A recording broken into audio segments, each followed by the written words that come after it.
Sebuah pulau di kawasan ujung Indonesia mendapat serangan musuh dan berhasil diduduki. Kondisi ini tak bisa dibiarkan terlalu lama. Tak akan pernah dibiarkan salah satu bagian dari negeri tercinta ini direbut musuh.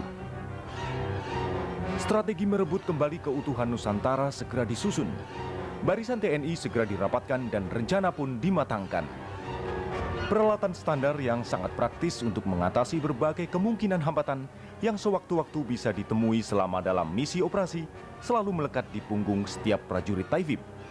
Di antaranya pisau komando, tali jerat, alat pancing, kaca pembesar atau loop, kotak obat dan senter tak pernah terlupakan, seolah telah menjadi bagian dari anggota tubuh setiap prajurit.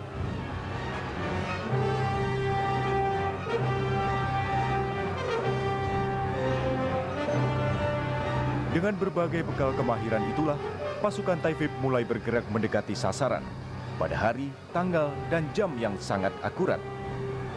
Hanya dengan disiplin keras dan koordinasi strategi tempur yang jitu, pulau yang kini sedang diduduki musuh bisa direbut kembali. Bagaimanapun hebatnya suatu persenjataan, faktor manusia tetaplah menjadi penentu utama keberhasilan.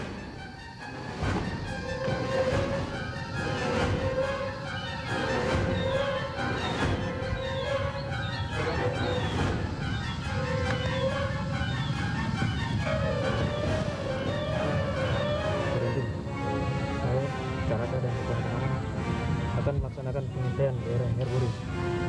Kendalikan sisa pasukan. Randu, dilaksanakan.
Setiap prajurit intai amfibi memiliki kemampuan untuk bertahan hidup di hutan atau jungle survival yang sangat melekat kuat. Kemampuan bertahan hidup di hutan ini meliputi kemahiran memanfaatkan berbagai macam kondisi lingkungan sekitar, termasuk juga dalam menghadapi ancaman-ancaman alam liar yang bisa membahayakan keamanan jiwa. Bukan hanya peralatan-peralatan militer standar yang selalu melekat di tubuh, namun juga berbagai pengetahuan tentang alam, tanaman, dan binatang, termasuk tentang berbagai macam binatang berbisa. Setiap anggota prajurit Taifib tahu persis binatang dan tumbuhan apa saja yang bisa dijadikan makanan untuk bertahan hidup.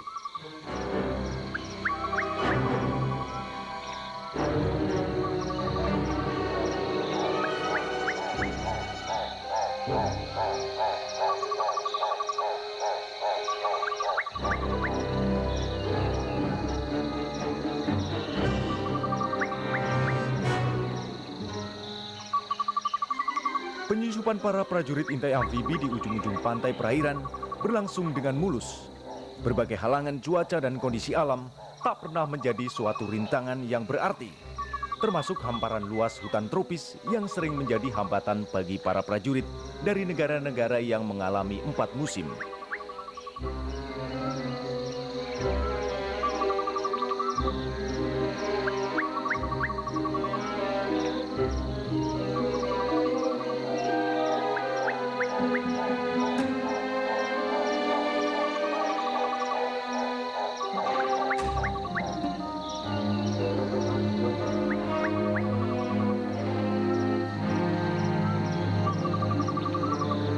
Bukan hanya kemampuan daya tahan fisik, keterampilan teknik dan taktik, serta prosedur dasar kemiliteran perseorangan sampai tingkat kompi detasmen saja. namun juga kemampuan perencanaan dan pelaksanaan pengintaian amfibi pada operasi amfibi tingkat BTP Brigade dan pengintaian darat pada operasi tempur darat tingkat batalion brigade. Setiap prajurit Taifib juga selalu dibekali kemampuan pengamanan objek-objek vital dan kemampuan pengamanan VVIP, serta kemampuan operasi SAR dan kombat SAR.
Ketika kondisi alam dan suasana telah terkondisikan aman, pasukan Taifib kini bersiap-siap menunggu perintah komandan.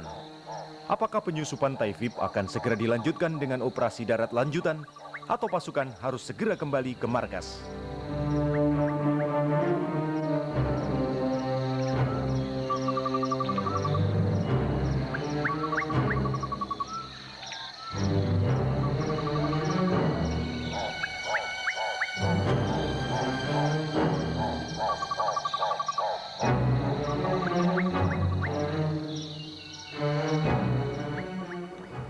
Jungle survival dilaksanakan oleh prajurit intai amfibi Korps Marinir. Ketika dalam melaksanakan suatu tugas operasi, prajurit telah kehabisan bahan makanan. Jungle survival dilaksanakan dalam jangka waktu pendek sampai dengan batas waktu yang tidak ditentukan sampai dengan datangnya bantuan logistik. Di samping melaksanakan jungle survival, prajurit intai amfibi Korps Marinir juga melaksanakan suatu pertahanan, di mana dalam melaksanakan pertahanan tersebut selalu memperhatikan unsur-unsur taktis, kerahasiaan, dan keamanan.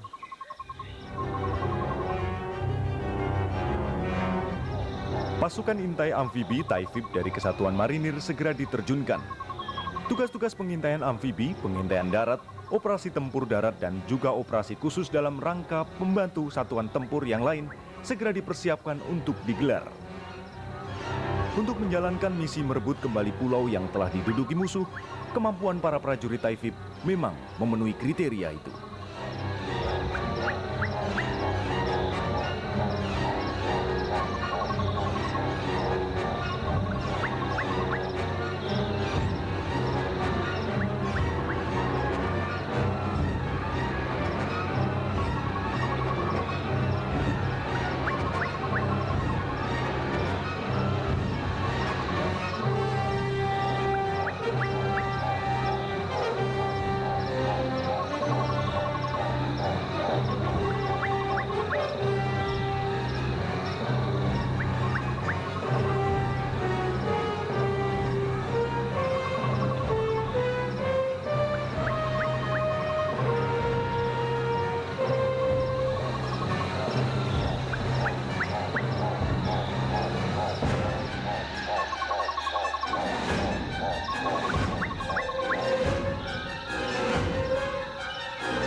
Perintah komando melalui sebuah sandi menyatakan pasukan Taifib harus segera kembali ke markas.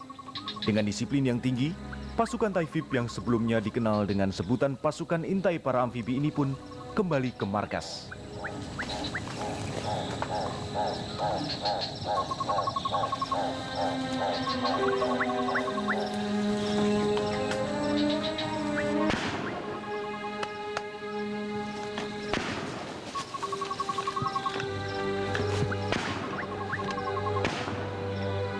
Badak satu. Badak satu melaporkan pada posisi koordinat 9384 8332. Operasi ini merupakan tahapan serbuan ke titik-titik sasaran yang diawali dengan perintah daratkan pasukan pendarat. Perintah ini datang dari Komando Tugas Gabungan Amfibi.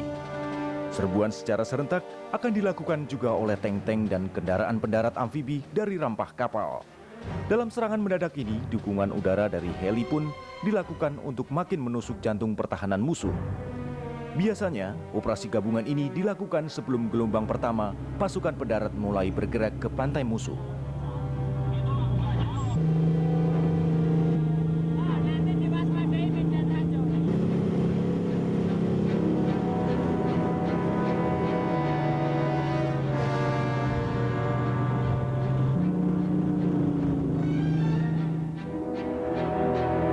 Saat-saat yang mendebarkan pun tiba.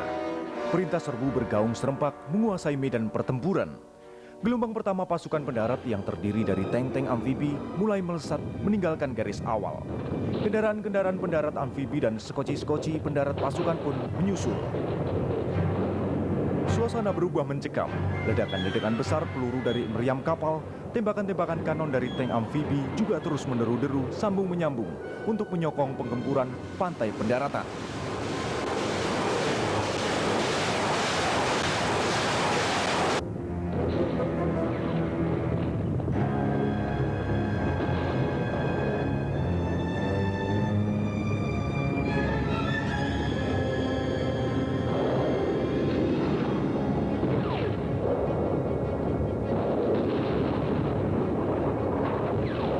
Serangan yang sangat mendadak dari pasukan amfibi yang juga didukung oleh berbagai persenjataan darat langsung ke jantung pertahanan lawan.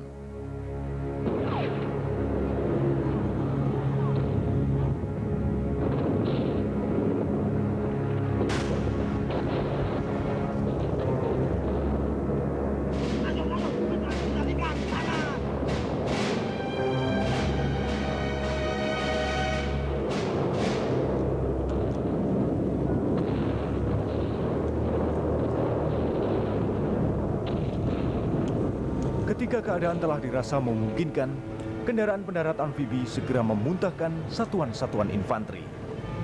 Dengan gerakan formasi taktis masing-masing satuan, sasaran-sasaran utama segera bisa dikuasai.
Kamis 30 September 1965.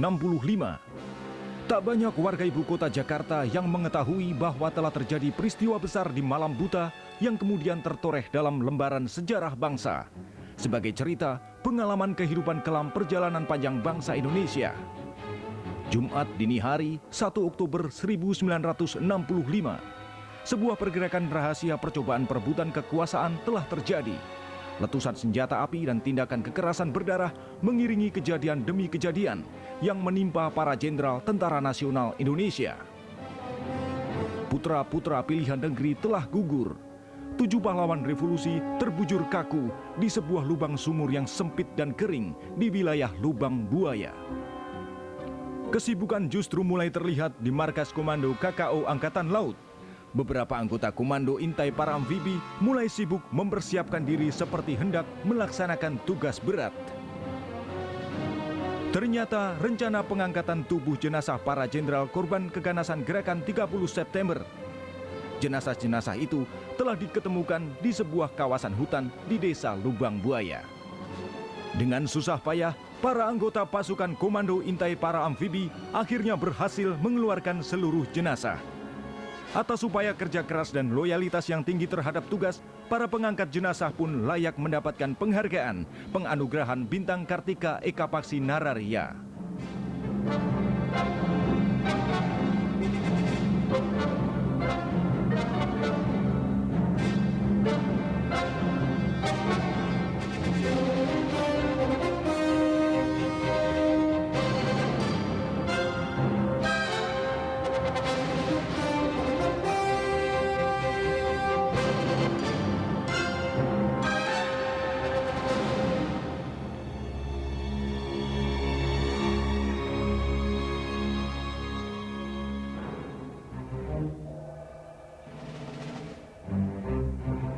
Pada waktu itu saya berpangkat kapten dengan jabatan Komandan Kipam Kesatuan Intai Para Amfibi yang berkedudukan di Surabaya. Kenapa kesatuan ini berada di Jakarta? Sebenarnya dalam rangka peringatan Hari ABRI yang ke-20. Jadi terlibat KKO terlibat di dalam upacara parade dan defile dan latihan pendaratan gabungan di Pantai Ancol. Pada waktu itu saya ditugaskan di Surabaya sebagai instruktur di Pusat Pendidikan Amfibi KKOL. Di situ saya melatih anggota-anggota yang masuk anggota Kipam. Karena ada telegram dari Jakarta, kalau anggota Kipam harus ikut melakukan demonstrasi dengan helikopter atau yang disebut free fall water jump, maka saya dengan anggota tim saya diberangkatkan ke Jakarta. Ternyata di Jakarta nggak ada tempat, lalu kita mencari tempat sendiri yang dekat dengan lokasi latihan. Dan saya ngambil inisiatif untuk mendirikan bivak di Ancol, di mana daerah itu nantinya akan dipakai untuk latihan. Dan sekarang tempatnya itu ditandai dengan kuburan tentara sekutu. Ya kita buat bivak di kuburan itu. Situasi ibu kota seperti biasa-biasa saja. Jadi masyarakat itu masih bekerja seperti biasa, masuk kantor. Kalau di suasana di Jakarta, waduh itu sama sekali saya nggak tahu. Karena di Ancol saya juga nggak pernah keluar. Lalu di markas KKO saya juga nggak pernah keluar. Karena waktu itu kan konsinyir ya. Konsinyir itu kan harus ada izin khusus. Jadi apa sebabnya konsinyir itu juga kita memperkirakan kira-kira ada ini, ada itu.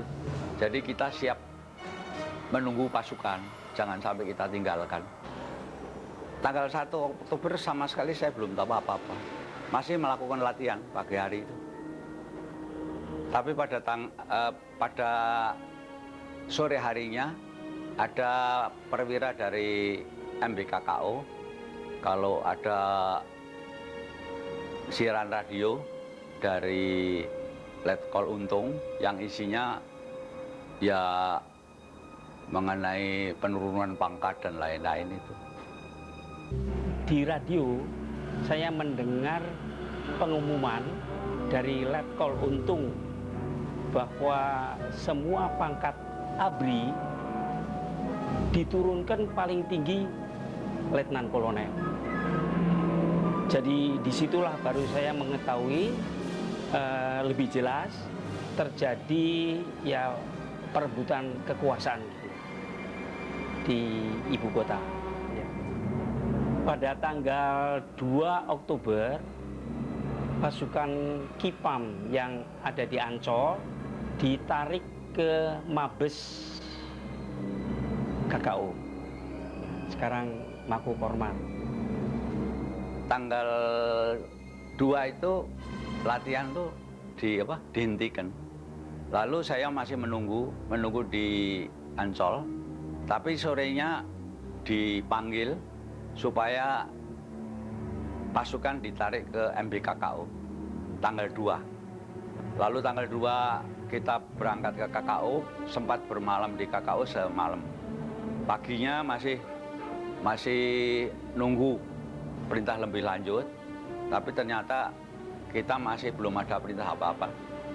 Baru tanggal 3 dengan tidak disangka-sangka saya dipanggil Panglima KKO, dan saya agak terkejut.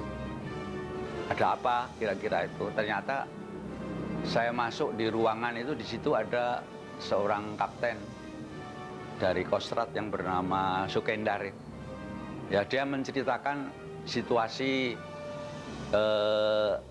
penemuan jenderal-jenderal yang diculik, yang mengatakan bahwa lokasinya di Lubang Buaya. Lalu beliau minta pada Panglima KKO, dan Panglima KKO langsung memerintahkan pada saya supaya membentuk tim yang segera diberangkatkan bersama-sama Kapten Sukendar untuk membantu pengangkatan jenazah yang menurut keterangan dia sudah diketahui lokasinya. Dengan adanya peristiwa G13 itu, maka kedua-dua acara dibatalkan.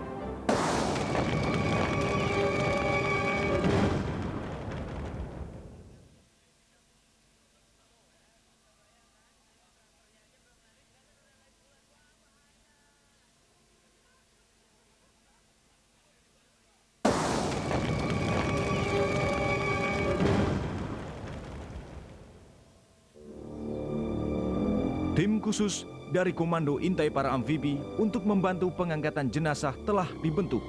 Mereka berjumlah 14 orang, dipimpin seorang komandan tim, wakil komandan, 2 orang dokter, serta 6 anggota dan seorang pengemudi. Mereka pun didampingi seorang utusan dari Kostrad. Pagi-pagi sekali, mereka menuju lokasi ditemukannya jenazah ke Desa Lubang Buaya yang sebagian besar wilayahnya masih berupa hutan. Ternyata Kapten Sukendar itu kok belum tahu lokasinya, cuma tahu Lubang Buaya. Lalu saya spekulasi, Lubang Buaya itu kalau dari markas besar KKO lewat Kalibata, ada sungai lewat Celilitan. Tapi ternyata di jembatan Kalibata itu sudah dihadang oleh pasukan Kopasgat ya, dari Auri. Ditanya, pertanyaannya nggak begitu ketat. Saya terus terang bicarakan bahwa saya diminta ini untuk ke Lubang Buaya. Silahkan. Tetapi setelah saya masuk Celilitan ke Halim, rupanya di sana agak ketat. Jadi semua pasukan suruh turun, diperiksa satu-satu lalu ditanya.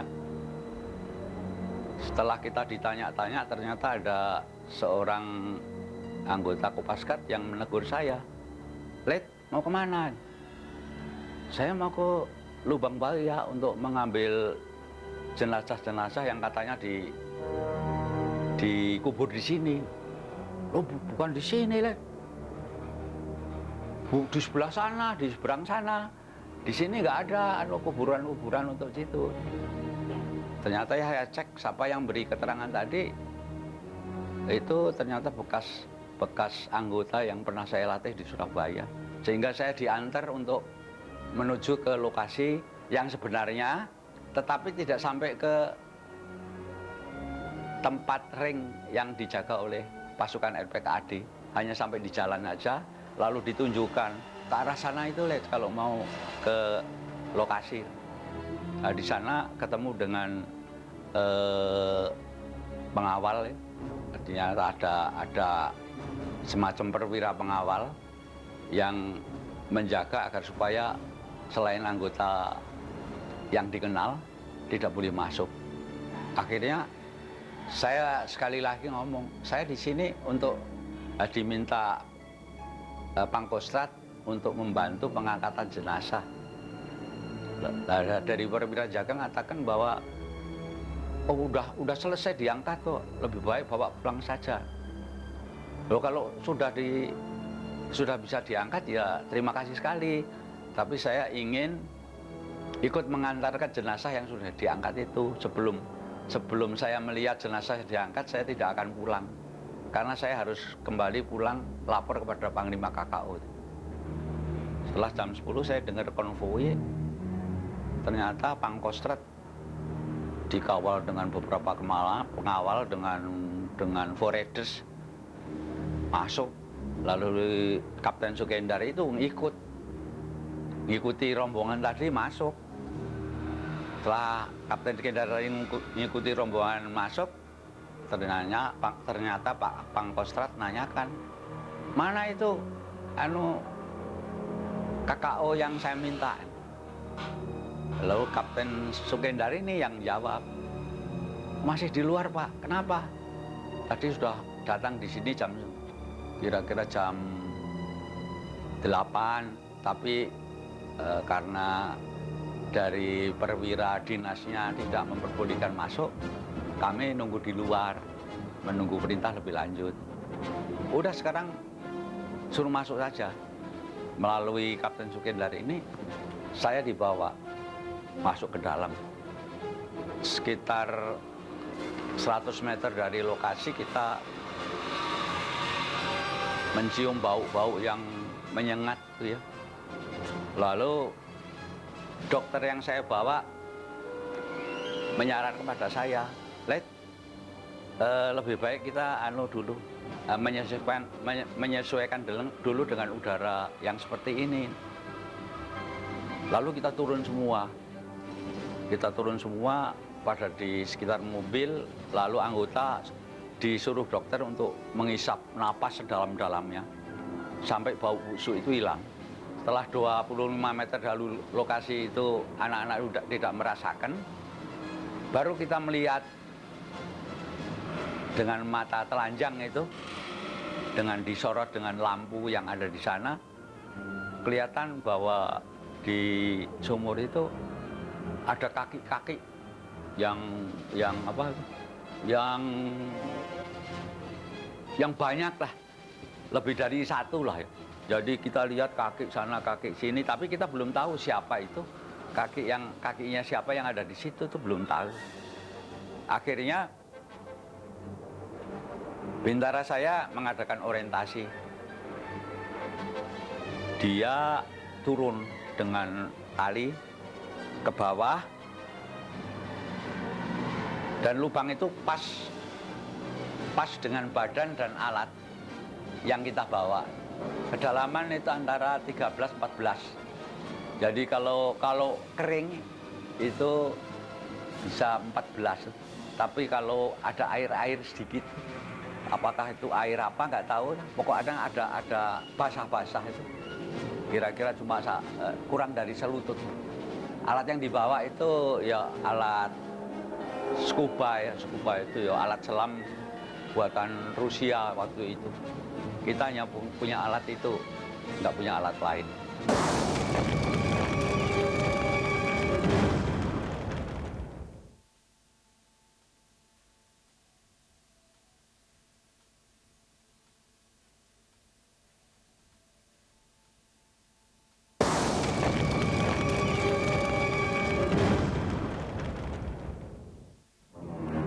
Peralatan dan persiapan telah matang. Akhirnya mereka pun sampai di lokasi jenazah para korban keganasan G30 SPKI. Tim khusus Komando Intai Para Amfibi pun segera bekerja. Kemudian saya menyusul anak buah ke lubang buaya dan ternyata memang benar anak buah sedang bekerja di sana mengangkat para jenazah para pahlawan revolusi yang dipimpin oleh Letnan KKO Mespan Sutarto. Setelah Sersan Saparimin turun, dia menggambarkan, Pak, kalau kita bawa secara kita bawa langsung, kita gendong itu tidak mungkin. Keluarnya nggak bisa karena lubangnya itu sempit. Kita bisa ngangkat di bawah, tapi nggak mungkin bisa keluar. Lalu akhirnya saya bicarakan dengan dokter yang saya bawa itu. Dok, kalau jenazah yang sekian hari itu, kalau kita angkat dengan tali, bisa lepas enggak? Lalu dokter mengatakan, ya yang lecet bisa, tapi lepas nggak bisa kalau baru beberapa hari itu. Akhirnya kita ambil kesimpulan, kita ikat dulu, jadi kita turun bawa 2 tali. 1 tali untuk ngikat jenazah, 1 tali untuk ngikat dirinya sendiri. Atas saran dokter, itu namanya Dokter Ko ya. Itu panggilannya Dokter Ko karena orang Tionghoa itu. Tapi Dokter Ko ya, dokter Angkatan Laut. Kita ikat, lalu orangnya keluar dulu, pengangkatnya keluar dulu ke atas. Kemudian jenazahnya itu dikerek, seperti nimba. Lalu terangkat, akhirnya dilihat dia bisa berdiri lurus itu. Jadi ternyata ngikatnya itu benar. Setelah kita lihat dalam keadaan tegak, kita tarik terus. Setelah sampai di atas, baru kita terima. Langsung kita masukkan di peti jenazah. Karena di situ sudah disediakan peti jenazah.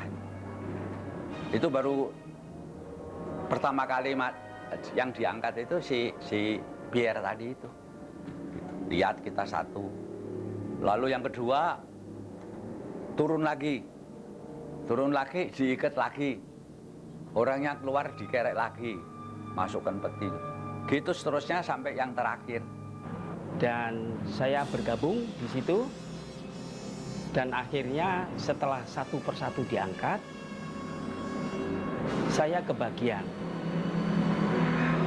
jenazah yang terakhir, yang ternyata adalah Brigadir Jenderal DI Panjaitan.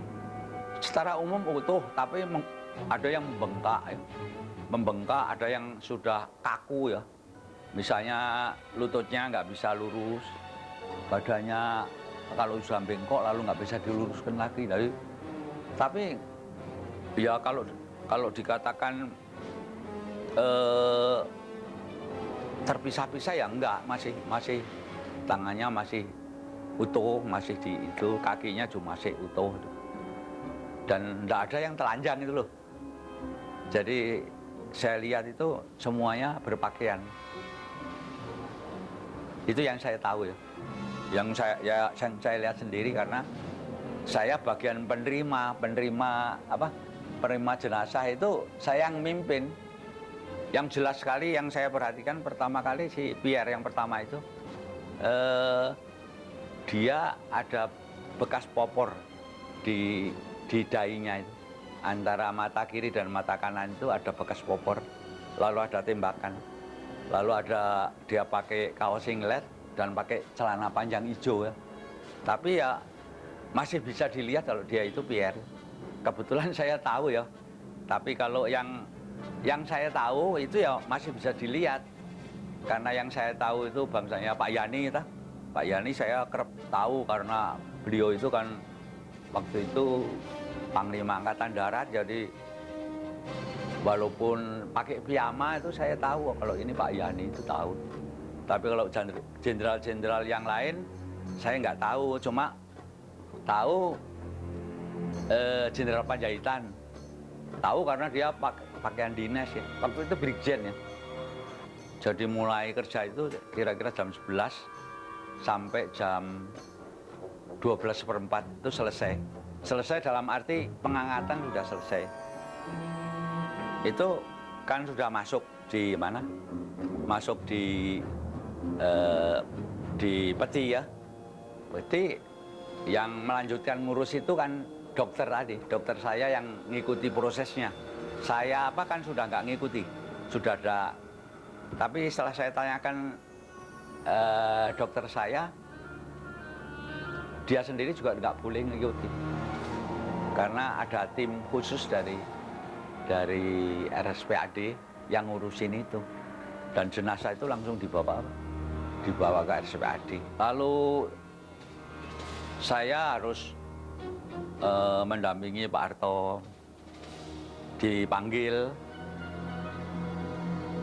Beliau mau pidato, lalu saya seolah-olah jadi saksi ya, yang ngambil itu jadikan saksi ya.